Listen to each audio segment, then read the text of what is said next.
ଦେଖନ୍ତୁ ଆପଣମାନଙ୍କ ଘରେ ଯଦି ଏମିତି ପୁରୁଣା କୋଲପ ଥିବ କି ଯେଉଁଟାକୁ ଆପଣମାନେ ଜମାରୁ ବି ୟୁଜ୍ କରୁନଥିବେ ତ ତାକୁ ଆମେ ବେକାର ଭାବେ ଫିଙ୍ଗିବା ନାହିଁ। ତ ଏମିତି କୋଲପ ତ ସମସ୍ତଙ୍କ ଘରେ ଥିବ।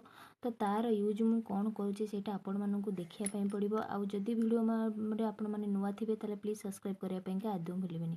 ଜୟ Jagannath, welcome back to my YouTube channel. କେମିତି ଅଛନ୍ତି ସାଙ୍ଗମାନେ? ଜଗନ୍ନାଥଙ୍କ କୃପାରୁ ସମସ୍ତେ ଭଲରେ ଥିବେ। ଚାଲନ୍ତୁ ମୁଁ ଆଜି ଆପଣମାନଙ୍କ ପାଇଁ ନୂଆ ନୂଆ ଟିପ୍ସ ଆଣିଛି ଯେଉଁଟାକି ଆପଣମାନଙ୍କ ବହୁତ ବଡ଼ ବଡ଼ ସମସ୍ୟାର ସମାଧାନ କରିପାରିବ। ଚାଲନ୍ତୁ ଦେଖିନା ଆମର ଫାର୍ଷ୍ଟ ଟିପ୍ସ। ଦେଖନ୍ତୁ ସମସ୍ତଙ୍କ ଘରେ ତ ଏମିତି ତାଲାର ବହୁତ ବ୍ୟବହାର ଆପଣମାନେ କରୁଥିବେ। ଯେତେବେଳେ ତାଲାଟା ଯେତେବେଳେ ଖରାପ ହେଇଯାଇଥାଏ ତ ତାକୁ ଆମେ କେମିତି ୟୁଜ୍ କରିବା।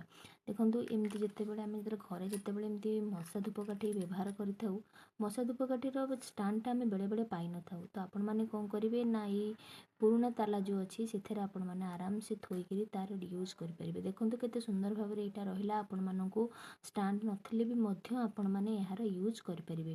ଦେଖନ୍ତୁ କେତେ ସୁନ୍ଦର ଯୋଗାଡ଼ଟା ଆପଣମାନଙ୍କ ପାଇଁ ଆଣିଛି। ଆପଣ ଯେଉଁ ଜିନିଷକୁ ବେକାର ଭାବିକିରି ଫିଙ୍ଗି ଦେଉଥିଲେ ସେଇ ଜିନିଷରେ ଦେଖନ୍ତୁ ଆପଣମାନେ କେତେ ସୁନ୍ଦର ବଢ଼ିଆ ଜିନିଷଟେ ପାଇପାରିଲେ। ଏଇଟା ଆପଣମାନେ ନିହାତି ଭାବରେ ଆପଣମାନଙ୍କ ଫ୍ରେଣ୍ଡସ୍ମାନଙ୍କ ସହିତ ସେୟାର କରିବେ, ଯାହାଫଳରେ କି ସେମାନେ ମଧ୍ୟ ଏଇ ଟିପ୍ସର ଫାଇଦା ଉଠାଇ ପାରିବେ।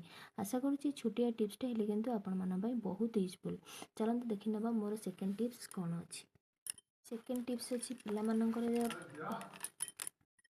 ଟିପ୍ସ ଅଛି ମୋର ପିଲାମାନଙ୍କର ପ୍ୟାଣ୍ଟକୁ ନେଇକିରି। ତ ଛୋଟ ପିଲାମାନଙ୍କର କ'ଣ ହୁଏ ନା ବେଳେବେଳେ ତାଙ୍କର ଅଣ୍ଟାର ଯେଉଁ ମାପଟା ଥାଏ ନା ପ୍ୟାଣ୍ଟର ସହିତ ଟିକେ ଢିଲା ହେଇଥାଏ।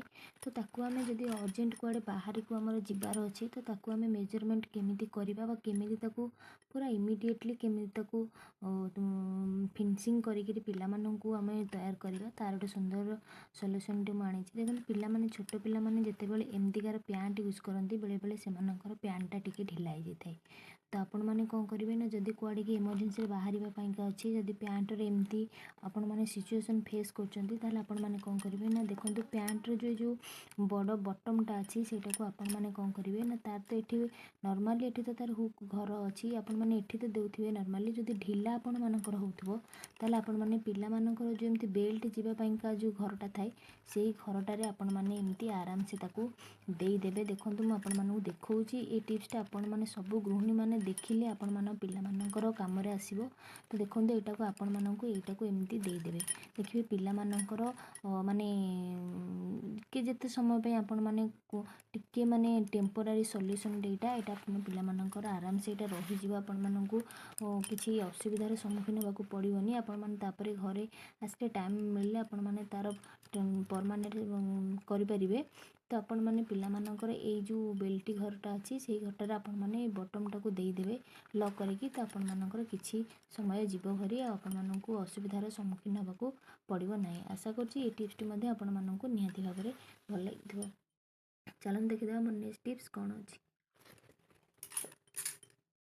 ବର୍ତ୍ତମାନ ଶୀତ ଦିନ ଚାଲିଲାଣି ତ ଶୀତ ଦିନରେ ସ୍ୱେଟର ଜ୍ୟାକେଟକୁ ସଫା କରି ଶୁଖାଇବା ଗୋଟେ ଦିନ ଭିତରେ ଇମ୍ପସିବଲ୍। ତ ମୁଁ ଆପଣମାନଙ୍କୁ ବିନା ପାଣିରେ ଆପଣମାନେ କେମିତି ସ୍ୱେଟର ବା ଜ୍ୟାକେଟକୁ କ୍ଲିନ୍ କରିବେ ତା'ର ଗୋଟେ ସୁନ୍ଦର ସଲ୍ୟୁସନ୍ ଆଣିଛି। ଦେଖନ୍ତୁ ଆଜିକାଲି ତ ସମସ୍ତେ ବିଭିନ୍ନ ଟାଇପ୍ର ସ୍ୱେଟର ପିନ୍ଧୁଛନ୍ତି। ତ କିଏ ଫୋମ୍ର ପିନ୍ଧୁଛନ୍ତି, କିଏ ସ୍ୱେଟର ଉଲ୍ର ପିନ୍ଧୁଛନ୍ତି। ତ ବେଶୀ ସ୍ୱେଟରରେ କ'ଣ ହୁଏ ନା ଏଇ ହାତ ପାଖଟା ବହୁତ ମଇଳା ହେଇଯାଏ। ଦେଖନ୍ତୁ ମୁଁ ଦେଖାଉଛି ହାତ ପାଖଟା କେମିତି ମଳି ହେଇଛି।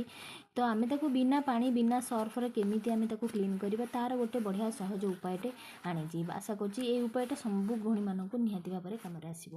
ଦେଖନ୍ତୁ ଆପଣ କ'ଣ କରିବେ ନା ଯେଉଁଠି ଆପଣମାନେ ଦେଖୁଛନ୍ତି ଟିକେ ଅସନା ହେଇଛି ତ ସେଇ ଜାଗାମାନଙ୍କରେ ଆପଣମାନେ କ'ଣ କରିବେ ନା ଟିକେ ପାଉଡ଼ରକୁ ହାଲକେଇକିରି ଟିକେ ଛିଞ୍ଚିଦେବେ।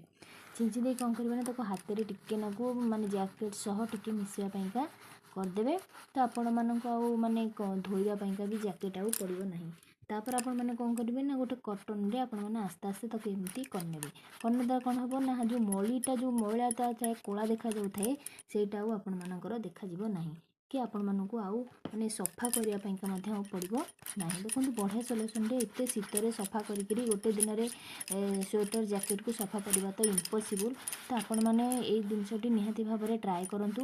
ଆଉ ବଢ଼ିଆ ସ୍ମେଲ୍ ମଧ୍ୟ ଆସିବ, ଆପଣମାନଙ୍କୁ ଆଉ ଖରାପ ସ୍ମେଲ୍ ଆସିବ ନାହିଁ। तो आशा करुँच ये टिप्सटी मध्य सबू गृहिणी माने अप्लाई करवा दरकार करवा द्वारा कौन हम ना से समय सहित पैसा मध्य सेविंग होकर रहिबो। तो आशा करुँच आज सब टिप्स आपण मानन निहाती भाव में यूजफुल थी। जदि भल लगे ताले निहाती भाव में गोटे लाइक शेयर सब्सक्राइब करने आदौ भूलें। रहुची जय जगन्नाथ। देखा नेक्स्ट ब्लॉग रे।